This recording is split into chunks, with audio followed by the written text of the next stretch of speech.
All right, everybody, it is time for part 3 of the crisis clean. Time to head back into your kitchens. Here we go. All right, now we are back in the kitchen on part 3 of the crisis clean. The 15-minute timer has begun. We are going to continue to work on counters, counter space, dishes, garbage. If you have people that are going to be staying for extended periods of time, you may want to consider sprucing up the fridge. If you don't think that people are going to be going in your fridge, you're fine there. Get the surface dirt gone. Now, for some of you, you may not need this next trip in the kitchen.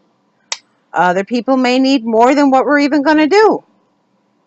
So here is what I say to those of you who don't need it.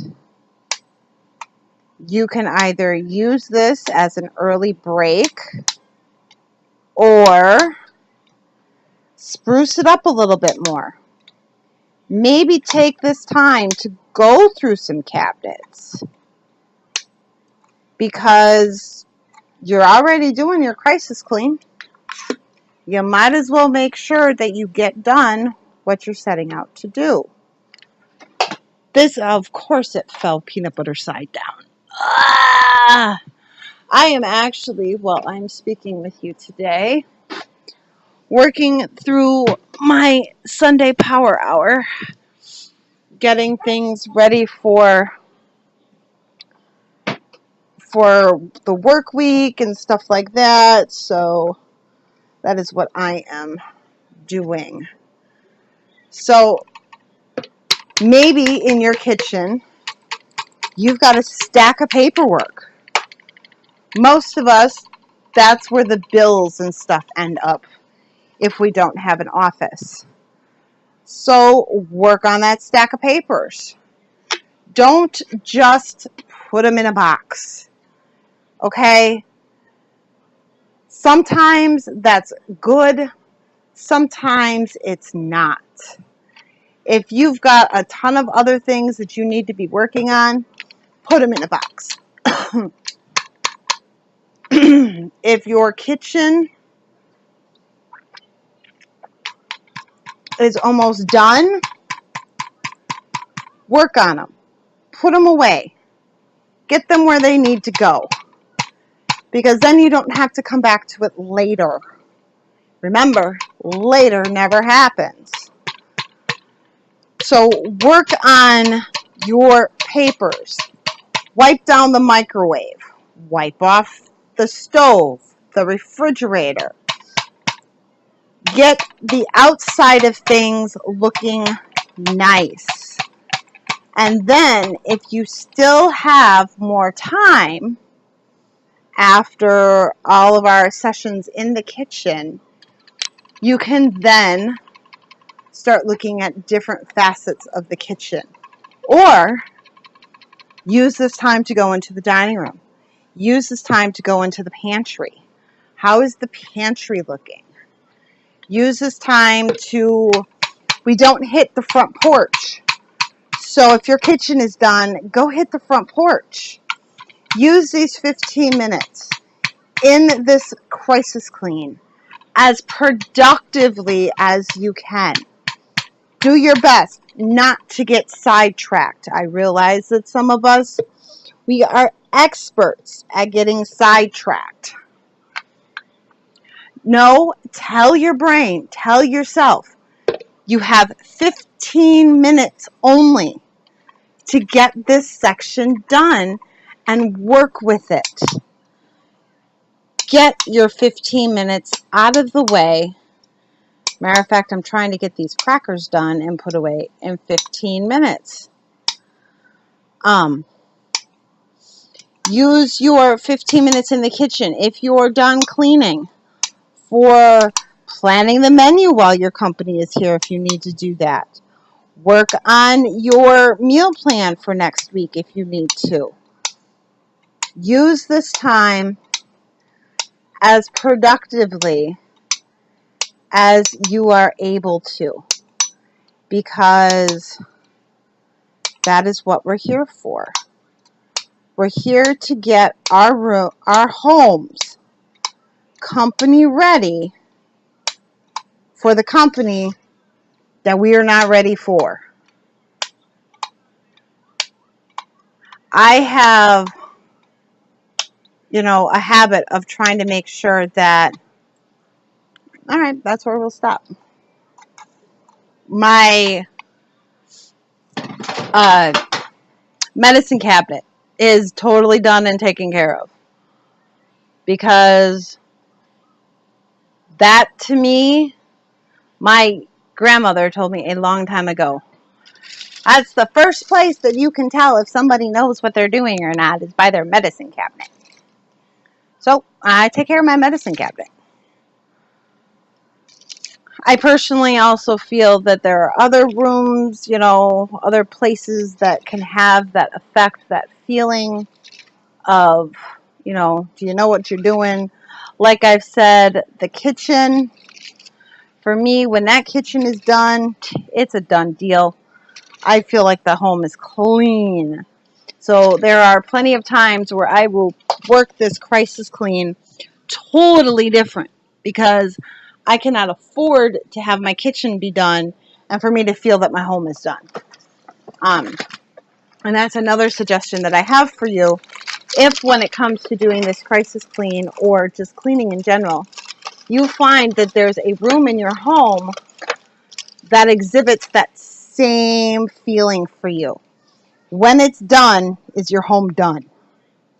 Because that is the room, or that room where you lose all energy the minute that it's done. That's the room you want to save for last.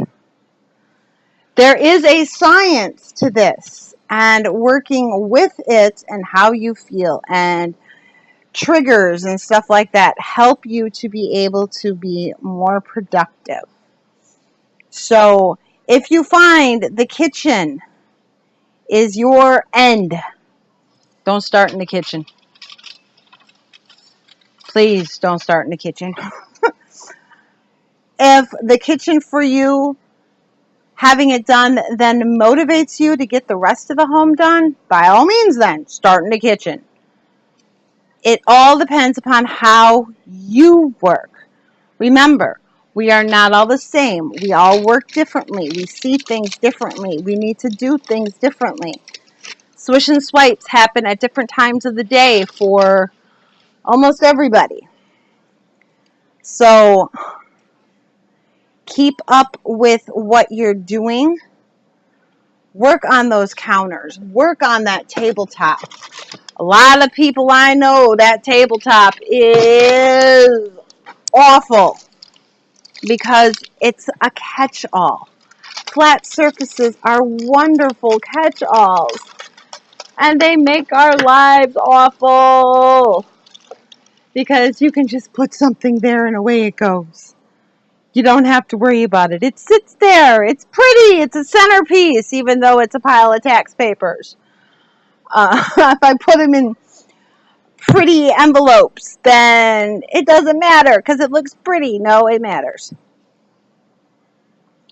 Working behind the science of things and knowing that, hey, look at it this way. What you're doing right now is an amazing workout. You are getting your 15 minutes of loving movement in spades, because you're doing extras above and beyond what you should be doing. So use this time wisely. Create your space that you would want to walk into. But remember, we're also not creating motel rooms here. You're not creating museums. You are still in a home, and when people come to homes, they know that people live there. On the same aspect, this actually came up in a session today. People can, especially family. Always judge your home, so no matter what you're going to do, it's not going to be good enough. So just let that go and know that what you're doing is enough and you're putting in the effort and the time that you can, and be happy with that. Because for some people, whatever you do is never enough. So we're not trying to please them, because you can't please everybody all the time. Please yourself. Please yourself. Not even your husband or boyfriend or girlfriend or however it works in your life. You're not even trying to please them. You're pleasing yourself by what you're accomplishing. You're knowing that what you're doing is good enough. So do it. Know that what you're doing, you will accomplish your goal. You will have done enough. You will be in a far better place than when you started this. I mean, after all, it's 3 hours of cleaning, which is why also I don't suggest doing this on a regular basis, because it is 3 hours of cleaning. Well, not 3 hours of cleaning. It is 2 hours and 15 minutes of cleaning. But it's still a long time of cleaning. Did you hear Transformers? I heard Transformers. Are you seeing what pencils you have to sharpen? So, holy camole, 3 messages all at once. I'm popular today. 4 messages. I am very popular today. Let's see what's going on here. But use everything to your advantage. Know that what you're doing is a great thing. And just take it step by step.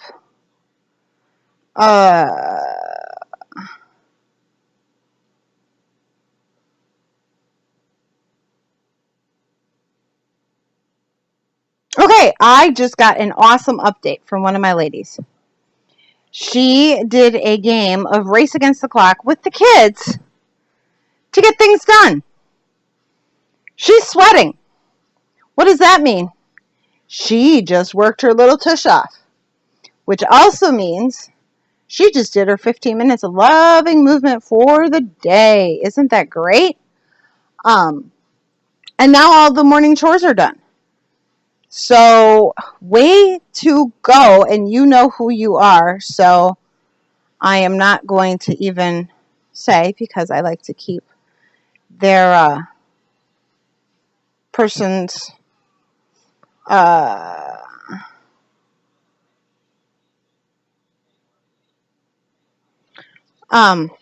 so, kitchen. Wipe down walls with fingerprints if you need to. Wipe down the countertops with fingerprints if you need to. Don't step in peanut butter, mama, because you don't need to.